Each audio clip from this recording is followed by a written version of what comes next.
Selamat datang kembali pada materi kecerdasan buatan mengenai first order logic. Learning outcomes yang akan kita pelajari pada sesi hari ini, student akan able untuk menjelaskan bagaimana menggunakan representasi pengetahuan dalam tujuan penalaran. Berikut adalah outline yang akan kita pelajari. Pertama, apa itu penjelasan tentang first order logic, kemudian sintaks dan semantik dari first order logic, dan beberapa quantifiers, yaitu universal, eksistensial, nested, dan bagaimana penggunaan dari first order logic.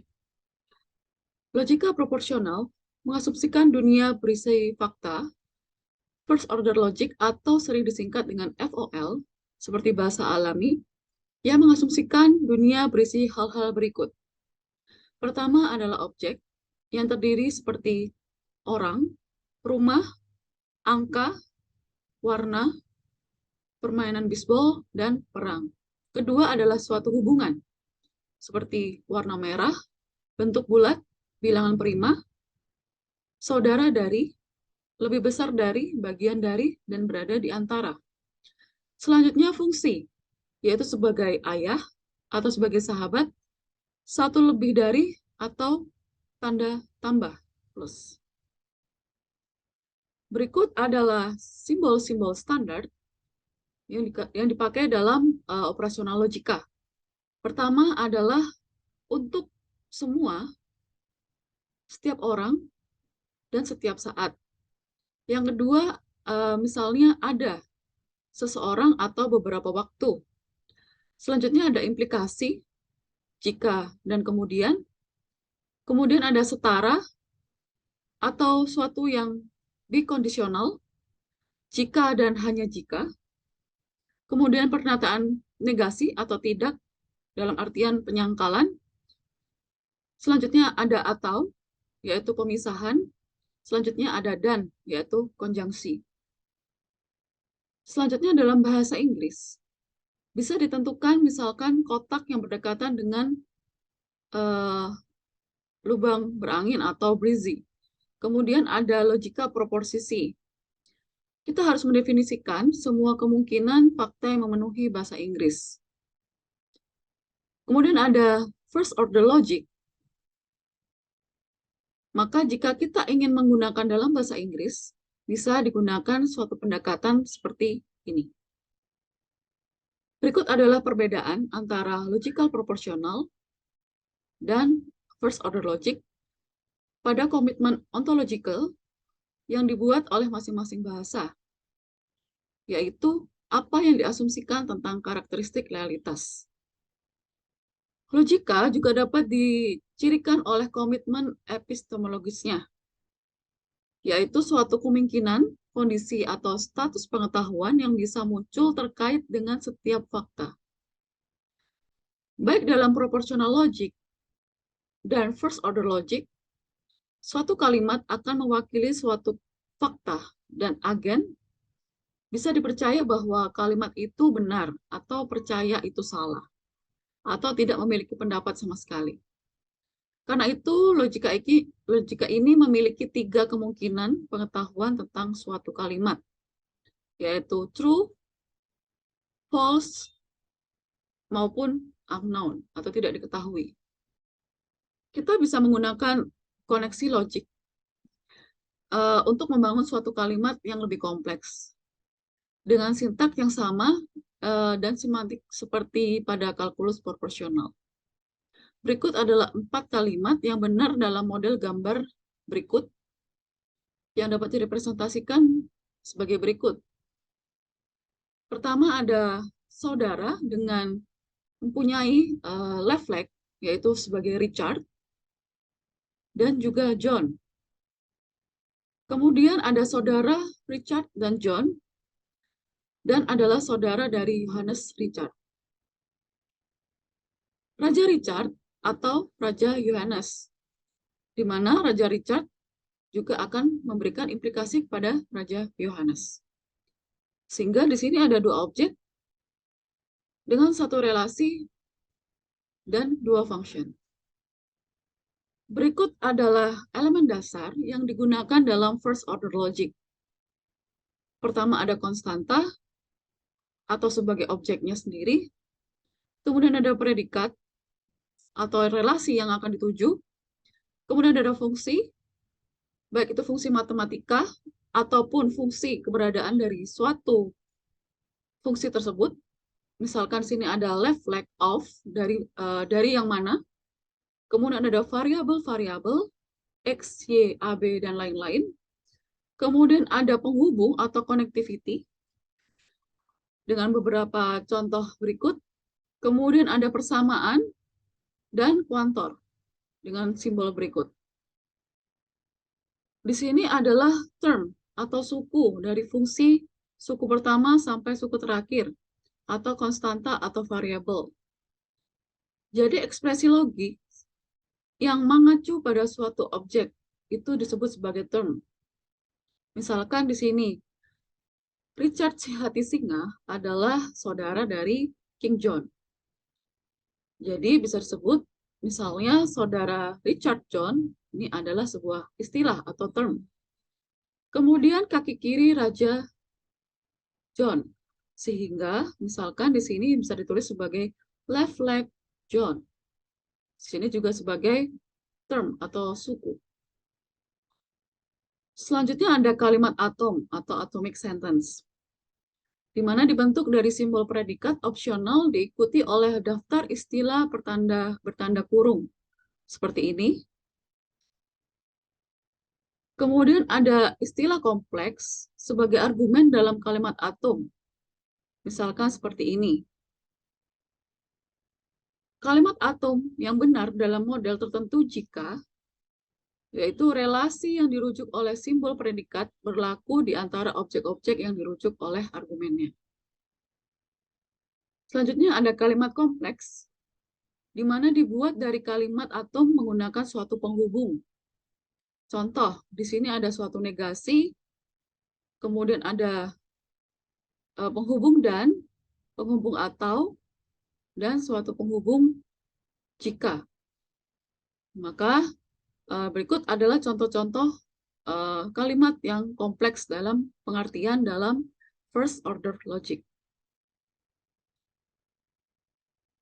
Dalam logika yang predikat, quantifier universal merupakan jenis quantifier atau sebuah konstanta logis yang ditafsirkan sebagai diberi atau untuk semua. Hal ini biasanya dilambangkan dengan A terbalik, operator logika simbol, yang bila digunakan bersama-sama dengan variabel predikat, maka akan disebut sebagai quantifier universal, atau kadang-kadang dengan X aja. Kuantifikasi universal ini berbeda dengan kuantifikasi eksistensial, yang menegaskan bahwa properti atau relasi hanya berlaku untuk setidaknya satu anggota dari domain. Untuk setiap X, jika X adalah seorang pangeran, maka X akan disebut sebagai person. Jika Richard adalah pangeran, maka Richard adalah orang. Kemudian di sini ada salah satu contoh dalam penggunaan yang A terbalik ini, jangan sampai menggunakan N. Maka di sini adalah contoh universal quantifier yang salah. Oleh sebab itu, typically biasanya simbol penghubung ini akan digunakan sebagai konektivitas antara simbol A terbalik ini. Menggunakan simbol dan itu adalah suatu yang salah. Jadi tidak bisa kita menggunakan simbol dan dalam proses universal quantifiers. Dalam logika predikat, suatu quantifier eksistensial adalah jenis quantifier. Sebuah konstanta logis yang ditafsirkan sebagai ada setidaknya satu atau untuk beberapa. Dalam hal lain, itu adalah prediksi dari properti atau hubungan dengan setidaknya satu anggota dari domain. Ini menegaskan bahwa predikat dalam lingkup dari quantifier eksistensial adalah benar dari setidaknya satu nilai dari variabel predikat. Hal ini biasanya dilambangkan dengan huruf E terbalik, operator logika simbol berikut, yang bila digunakan bersama-sama dengan label predikat disebut quantifier eksistensial atau kuantifikasi eksistensial. Misalkan, Raja John memiliki mahkota di kepalanya. Bisa tulis sebagai berikut, sehingga atau untuk beberapa X. Secara intuitif, ya, kalimat berikut mengatakan bahwa P benar untuk setidaknya satu objek X. Lebih tepatnya, jika hal berikut benar dalam model tertentu, yaitu jika P benar, setidaknya dalam satu interpretasi yang diperluas, yang menetapkan X ke dalam suatu domain, artinya setidaknya ada salah satu berikut yang benar, yaitu misalkan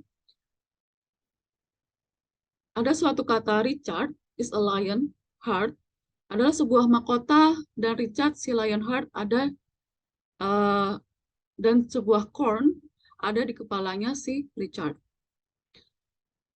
Raja John adalah mahkota, dan Raja John ada di atas kepala John. Dan itu adalah salah satu contoh yang sebenarnya tidak bisa diartikan.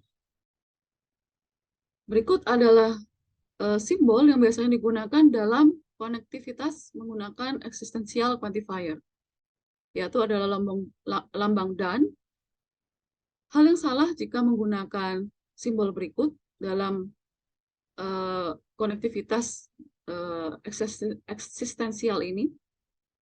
Selanjutnya ada yang dinamakan sebagai kuantor berurutan atau nested quantifiers. Dari jenis yang sama dapat ditulis sebagai satu kuantor dengan beberapa variabel. Jika dilihat di sini, berarti saudara adalah saudara berlaku untuk semua bilangan real X dan Y. Untuk mengatakan bahwa persaudaraan adalah hubungan simetris, maka dapat dibuat seperti ini. Bisa juga dibuat dalam suatu campuran. Berarti untuk semua orang akan mencintai seseorang. Akan ada seperti simbol berikut. Dan juga ada seseorang yang dicintai oleh semua orang, sehingga bisa dituliskan dalam simbol berikut. Ya, berikut adalah salah satu beberapa dari contoh hubungan antar masing-masing quantifiers. Nah, kita telah melihat beberapa kalimat sederhana yang menggambarkan berbagai aspek sintaks logik tadi. Nah, pada bagian ini kita menyediakan representasi yang lebih simetris dari beberapa domain sederhana. Misalkan dari representasi knowledge atau pengetahuan, sebuah domain hanyalah beberapa bagian dari dunia yang ingin direpresentasikan beberapa pengetahuan. Kita mulai dengan deskripsi singkat antarmuka, TEL, untuk basis pengetahuan first order logic. Kalimat akan ditambahkan ke basis pengetahuan menggunakan TEL, persis seperti logika proporsional, dan kalimat disebut assertion. Sebagai contoh, kita dapat menegaskan bahwa John adalah seorang raja, Richard adalah orang, atau semua raja adalah orang-orang. Kita juga bisa mengajukan pertanyaan tentang basis pengetahuan menggunakan AX. Sebagai contoh, AX KB King John mengembalikan nilai true. Pertanyaan diajukan bersama AX disebut query atau sasaran. Secara umum, setiap query yang secara logika disyaratkan oleh basis pengetahuan harus dijawab secara afirmatif. Berikut adalah references yang bisa dipelajari tentang materi berikut. Sekian dari pertemuan tentang first order logic. Sampai jumpa pada sesi selanjutnya.